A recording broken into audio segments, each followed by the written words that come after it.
Hello! Welcome to Lab 3 during week 3 of our Intro to Remote Sensing class. I am on week 3 homepage right now, and you should have just finished watching or reading or listening to the lecture. And then now you can begin the activity for this week.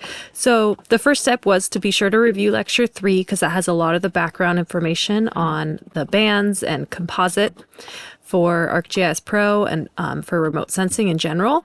And then the second step is to download the Landsat 8 files. You can simply open up a new tab. You don't need to do this unless you want to, since I've provided the files, but I just want to show you, if you could just Google Earth Explorer USGS, and then you have to register and it's free. So I suggest to do that if you want to download public satellite data.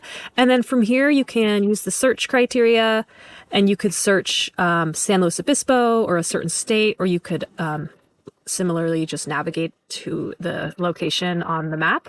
So I've just typed in San Luis Obispo and let's do California. And so then I could just click this and it'll show the area on the map. And then you also have some options for additional criteria. So if I only want satellite imagery with like less than 10% cloud coverage, then I could filter through with this criteria. And if I want a date range, so I really want the most recent aerial imagery, then you could pick the last few years. Or if you want inversely something quite old, and the first satellite imagery was taken in 1972, so you could date back to that. So I'll just show you how this is done. Then the next part is picking your data sets, and there's tons of different data on here, but for this lab we're just focusing on Landsat. And then we'll do Landsat Collection 2 Level 1, Landsat 8, and let's do results. So I've already created and registered my own account, so that's why it took me to the results. But it's going to likely ask you to log in or register, and I would just go ahead and register so you're able to download these files. Again, I've provided the files on Canvas, so you do not need to do this, but I wanted to show you in case you'd like to download data in the future. And then from here you can show the footprint. So this satellite imagery is showing this footprint of the state or the area outside the county. And then you can also show browse overlay, and then show the metadata, so you can find out more information on this imagery. So you could see when it was acquired, land cloud cover, and other attributes on here, sun elevation, lots more. So I've already gone ahead and downloaded the applicable files that we need for today's lab. So then the next step for you would just be to download Landsat 9 files. And I'm going to click download data, and now it will download onto your C drive. I've showed in lab 1 2 weeks ago how to download and extract files, but I'm going to go ahead and repeat that here. This is always kind of a tricky part for my students, is downloading and extracting files and then adding it once you're in Arc Pro. So if you're not confident or comfortable at all doing that, then I would definitely reference lab 1 video. It's on week 1 homepage, and or watch the next few steps carefully, and always pause and do it while I'm completing it. That could help as well. These are some large files that I've zipped for you, so it takes a few minutes to download. Okay, so that's completed. Now I'm going to open or show in the folder.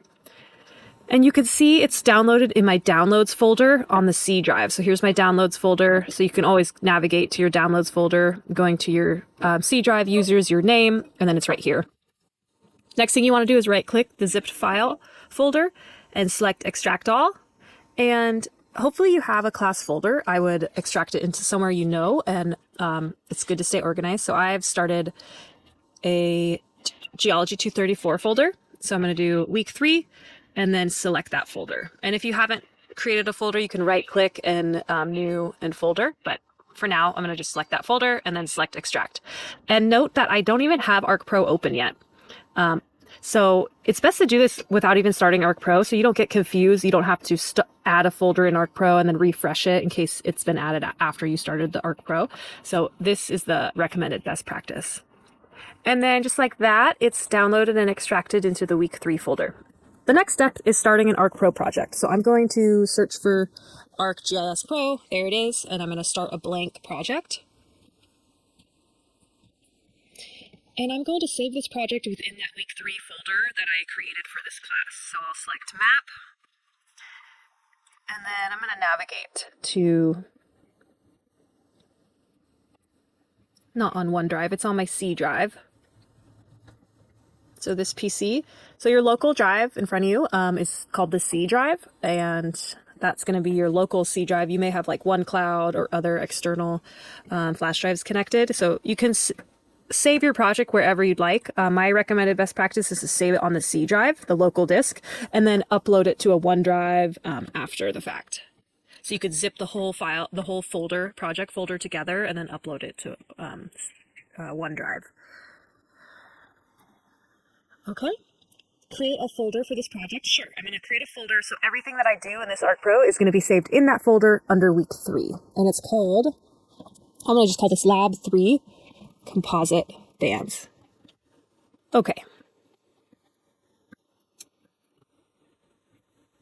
And so I have my contents on the left, my catalog on the right.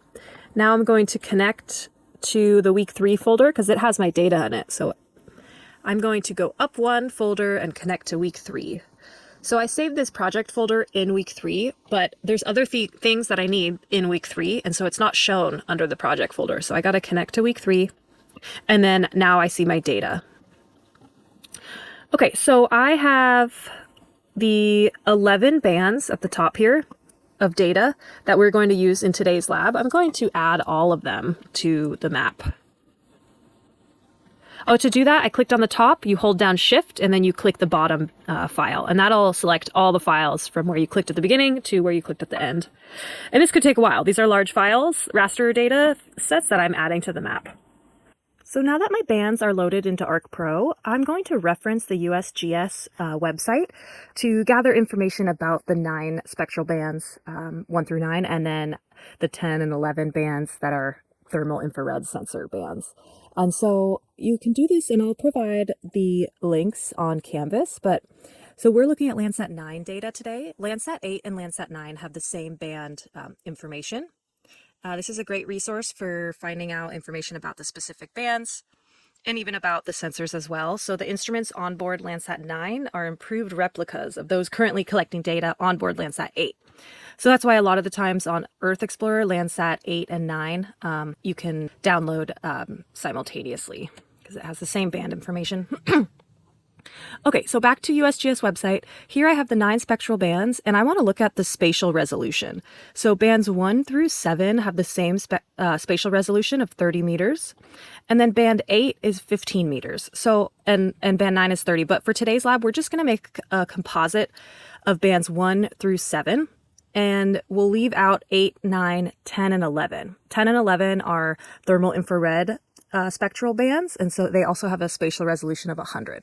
So we just want to make a composite raster layer with bands of the same spatial resolution. So let's go back to Arc Pro, and I have all the bands here, but I'm going to remove bands 8 through band 11. So Shift and click the bottom and the top, right click, select Remove. And now I'm seeing bands 1 through 7. And so I want to make a composite. So I'm going to click the bottom one, hold down Shift, click the top, and you just want to highlight the ones that you want to make a composite of. And then here's your ribbons up here. Go up to Imagery. And then under Process, click Composite.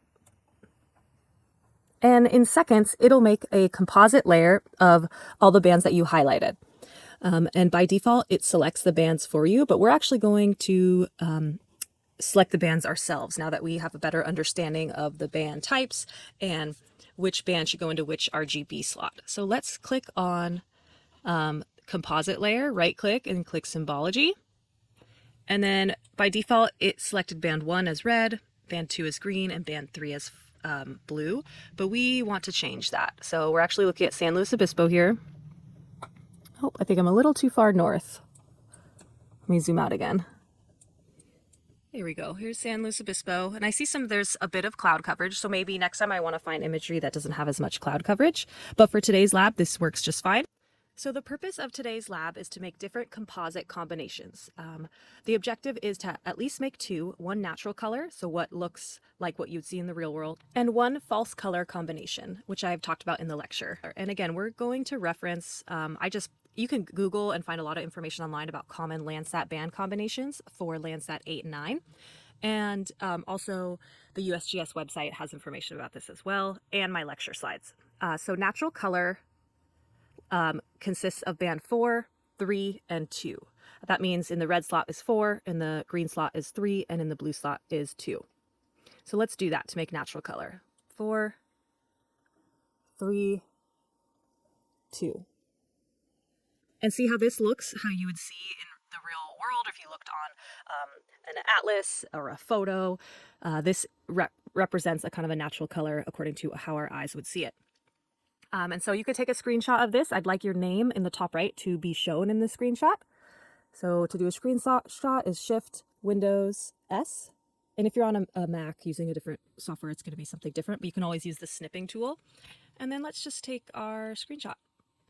I'm not going to have you produce a map for today. Okay, so that's the natural color, and we're going to change the band combination to infrared. So again, let's reference our common Landsat band combinations. The combination that results in infrared emphasis is going to be Landsat 8, 9, 5, 4, and 3. So let's go back to Arc Pro, and for the red band, we're going to select 5, the green band 4, and the blue band 3. And here is infrared. So where there's a lot of plants, that's going to be highlighted in mostly red. And this will kind of follow a lot of the concepts that I talked about in our lecture. And so you can take a screenshot of this. And for the remainder of the lab, I encourage you to just go through and look at the different band combinations. The objective of the lab assignment is to make at least 2 different band combinations. You could do natural color, infrared, which is considered a false color combination, and then submit 2 screenshots, and there's questions to answer as well for this lab assignment. Let me know if you have any questions, and I will see you next week.